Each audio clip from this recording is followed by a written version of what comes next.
গলতে শুরু করেছে শীতল সম্পর্কের বরফ, তাই উত্তপ্ত মধ্যপ্রাচ্যে এবার বইতে পারে শান্তির বাতাস।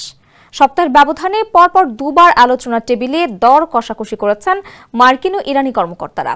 ওমানের পর ইতালির রাজধানী রোমে শনিবার মার্কিন প্রেসিডেন্ট ডোনাল্ড ট্রাম্প ও ইরানের সর্বোচ্চ নেতা আয়াতুল্লাহ আলী খামেনির প্রতিনিধিরা আলোচনায় বসেন। সেই আলোচনা ইতিবাচক হয়েছে বলেই মনে করছেন ইরানি কর্মকর্তারা। বিস্তারিত জানাচ্ছেন আহমদুল্লাহ শিকদার। উচ্চ পর্যায়ের এই বৈঠকের পর ইরানের পররাষ্ট্রমন্ত্রী আব্বাস আরাকচি জানান, তেহরান ওয়াশিংটনের পরমাণু মধ্যস্থতাকারীদের মধ্যে আলোচনায় অগ্রগতি হয়েছে। ওই মিটিংকে ইতিবাচক বলেও মন্তব্য করেছেন আরাকচি।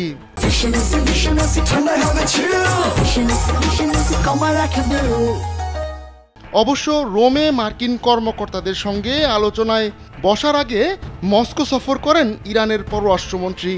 সেই সফর থেকে হয়তো জাদুর কোনো মন্ত্রই পেয়েছেন তিনি, তাই দ্বিতীয় দফার বৈঠক নিয়ে আশার বাণী শোনাচ্ছেন আরাকচি।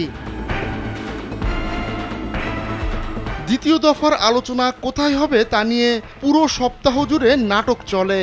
একবার শোনা যায় আলোচনা ওমানেই হচ্ছে, আবার শোনা যায় রোমে বসবেন ট্রাম্প খামেনির প্রতিনিধিরা।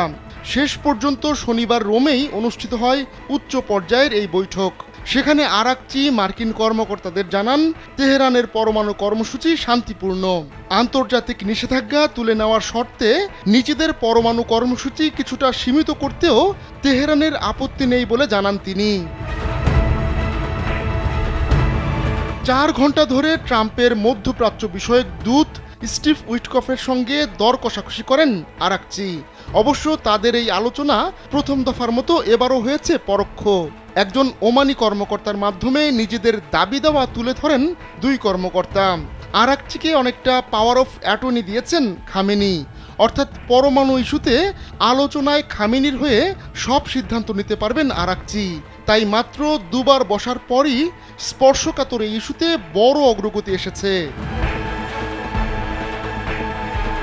এখন সম্ভাব্য একটি পরমাণু চুক্তির ফ্রেমওয়ার্ক তৈরি করতে বিশেষজ্ঞদের সম্পৃক্ত করার বিষয়ে ইরান ও যুক্তরাষ্ট্র সম্মত হয়েছে। আরাকচি জানান, আগামী 26 এপ্রিল ফের আলোচনায় বসবেন তিনি ও উইটকফ। তবে তাদের আলোচনার আগে বুধবার ওমানে বিশেষজ্ঞরা বৈঠক করবেন। ওয়াশিংটনের সঙ্গে এই পরমাণু আলোচনায় ইরান ভালো অবস্থানে থাকবে বলেও বৈঠক থেকে বেরিয়ে সাংবাদিকদের জানান উচ্ছ্বসিত আরাকচি। 2015 সালে 6 জাতির সঙ্গে ইরানের একটি পরমাণু চুক্তি হয়েছিল, কিন্তু নিজের প্রথম মেয়াদেই 2018 সালে ওই চুক্তি থেকে যুক্তরাষ্ট্রকে এককভাবে বের করে আনেন ট্রাম্প। তখন হুমকি ধামকি দিয়ে ইরানের উপর নিষেধাজ্ঞার নতুন বোঝাও চাপিয়ে দেন তিনি। এবারও ক্ষমতায় বসে ইরানকে টার্গেট করেন ট্রাম্প। পরমাণু চুক্তিতে রাজি করাতে সামরিক হামলার হুমকি দেওয়ার পাশাপাশি তেহরানের উপর দিয়েছেন আরও নিষেধাজ্ঞা। আহমদুল্লাহ শিকদার, কালবেলা।